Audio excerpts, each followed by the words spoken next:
آپ قرآن دیکھ لیں، اچھا عام بندے سے پوچھیں قرآن، او جی قرآن تے رحمت ہی رحمت ہے جی اللہ دی، پڑھا ہے ہی کدے؟ کوئی پتہ نہیں۔ پڑھا ہوتا تو تجھے پتا ہوتا کہ رحمت کس کے لیے۔ اللہ تعالیٰ نے کبھی بھی توبہ اور رحمت کا ایبسولوٹ وعدہ کسی کے ساتھ نہیں کیا، سوائے اس کے کہ جو اپنی اصلاح کر کے درست روش اختیار کرتے۔ دیکھیں نا سورہ النحل کے اینڈ پہ جا کے کتنی سخت آیات ہے۔ اس کے بعد بھی اگر کسی کو نہیں سمجھ آتی ہے تو ٹھیک ہے، اس کی بدقسمتی ہے۔ ہم تو قرآن سے احادیث سے حوالے دے کے سمجھا ہی سکتے ہیں نا جی، زبردستی تو نہیں کر سکتے۔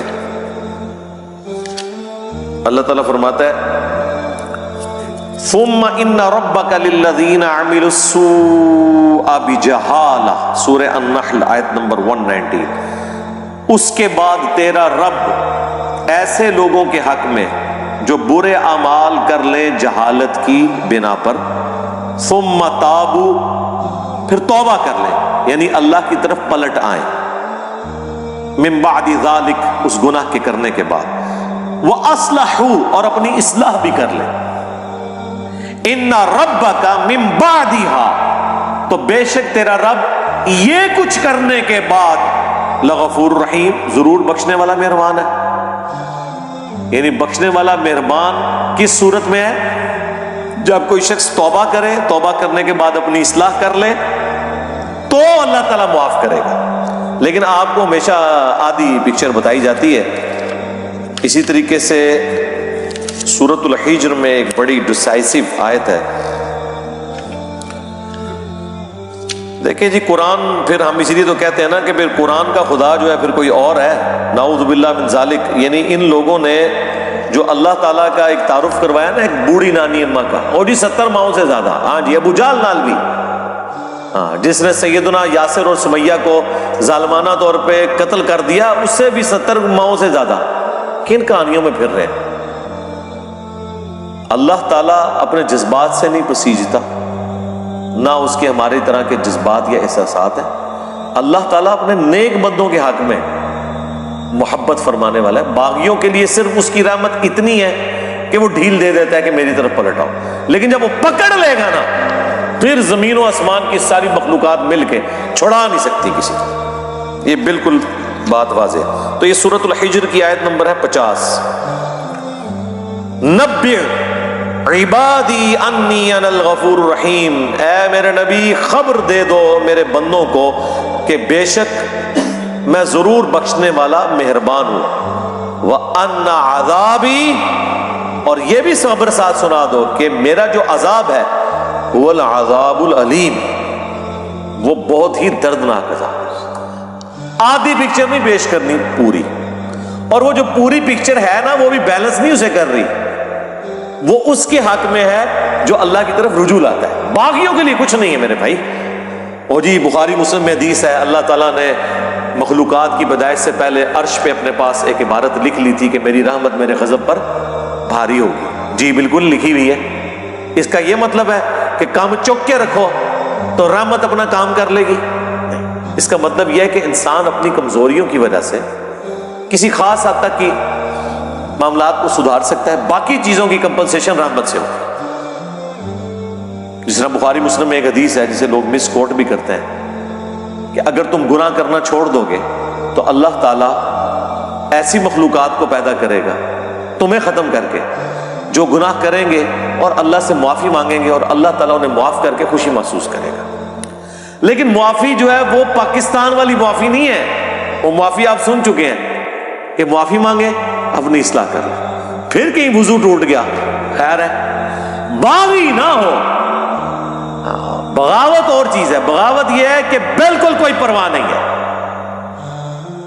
اور معافی اس کے لیے۔ اچھا یہ جو جتنی معافی کی رحمت کی آیات ہے نا، یہ ان مجرمین کے لیے نہیں ہے جو بغاوت پہ اترے ہوئے، یہ ان کے لیے ہیں جو اللہ کے راستے پہ چل رہے ہیں کہ وہ کہیں پر مایوس نہ ہو جائیں۔ جسے سورہ الزمر میں ہے نا، لا تقنطوا من رحمت اللہ، اے نبی میرے بندوں کو خبر کر دو اس حوالے سے کہ وہ اللہ کی رحمت سے مایوس نہ ہو، جنہوں نے اپنی جانوں کے اوپر ظلم کیا ہے اللہ کی رحمت سے مایوس نہ ہو، اللہ تعالیٰ سارے گناہوں کو معاف کر دے گا۔ یہ وہ بندے ہیں جو واقعی یہ کیئر کرتے ہیں یار ساڈا کیا بڑھنا ہے، ان کے لیے ساری تسلی ہے، باغیوں کے لیے کچھ بھی نہیں ہے۔ جس کو کبھی اللہ کا خیال ہی نہیں آیا، جس نے اللہ کو سیریس نہیں لیا، اس کے لیے کوئی رحمت کی آیات نہیں ہے۔ وہ آیت یہ ہے پھر اس کے لیے وَلَقَدْ ذَرَأْنَا لِجَهَنَّمَ كَثِيرًا مِنَ الْجِنِّ وَالْإِنسِ، وہ جہنم کے لیے پیدا ہو اکثریت۔ اچھا میرے بھائی، جب اکثریت جہنم کے لیے پیدا ہوئی ہے تو پھر جنت میں جانے کا سرٹیفکیٹ دنیا کی سب سے مشکل ترین ڈگری ہونی چاہیے، یہ ہے کہ نہیں؟ جب اکثریت جہنم میں جا رہی ہے، ہر 1000 میں سے 999 جہنم میں جا رہے ہیں، لیکن کیس ہمیں الٹ نظر آ رہا ہے، لوگ تو یہ سمجھ رہے ہیں جنت میں جانا تو جو کچھ بھی ہے تیرے محبوب کی امت سے، تو اس کا ٹیسٹ پاس کرنا بھی اتنا مشکل ہے، کیونکہ انعام اتنا بڑا ملنے والا ہے، ہمیشہ کی جنت، کبھی موت نہیں۔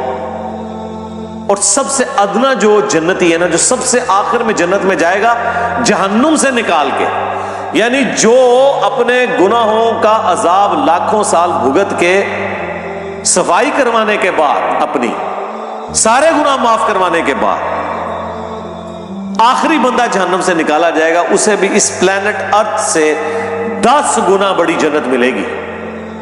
10 زمینیں 40,000 کلومیٹر کے سرکمفرنس کی۔ آپ پوچھ رہے ہوتے ہیں اتنے سیارے کیوں نے؟ 3.5 انشاءاللہ، ٹھیک ہے جی۔ جو آخر میں جائے گا اس کا یہ حال ہے، اور جو بغیر حساب و کتاب کے جائے گا، یا جو نیکیاں بھاری ہونے کی وجہ سے حساب و کتاب سرسری حساب کے بعد چلا جائے گا، اس کے جنت کا کوئی امیجن کر سکتا ہے کس بڑے لیول کی؟ پھر اس سے بڑی بات یہ ہے کہ موت نہیں آنی، بڑھاپا نہیں آنا، پریشانی نہیں آنی، اور جو چاہیں گے وہ ملے گا۔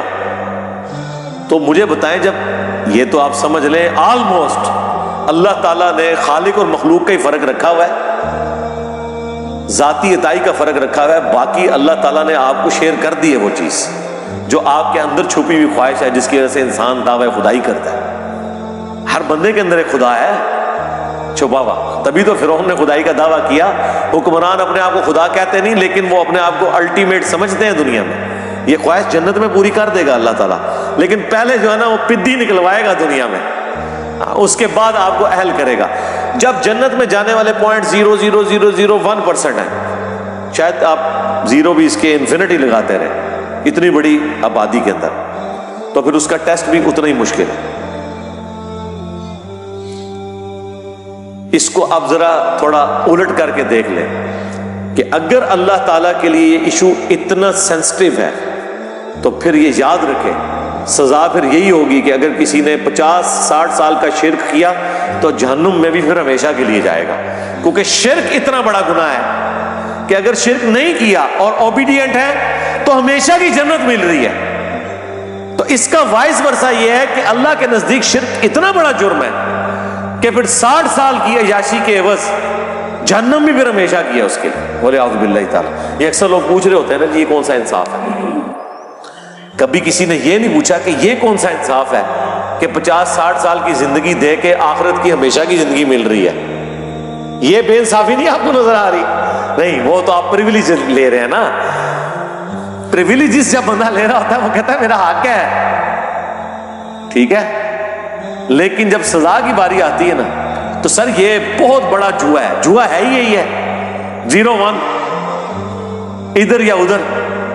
اس کے لیے ایفرٹ پھر اس طرح کی پٹ کرنی چاہیے کہ انسان تن من دھن لگا دے اس کے لیے، اور وہی اس چیز کی متقاضی ہے۔ اللہم اجرنا من النار۔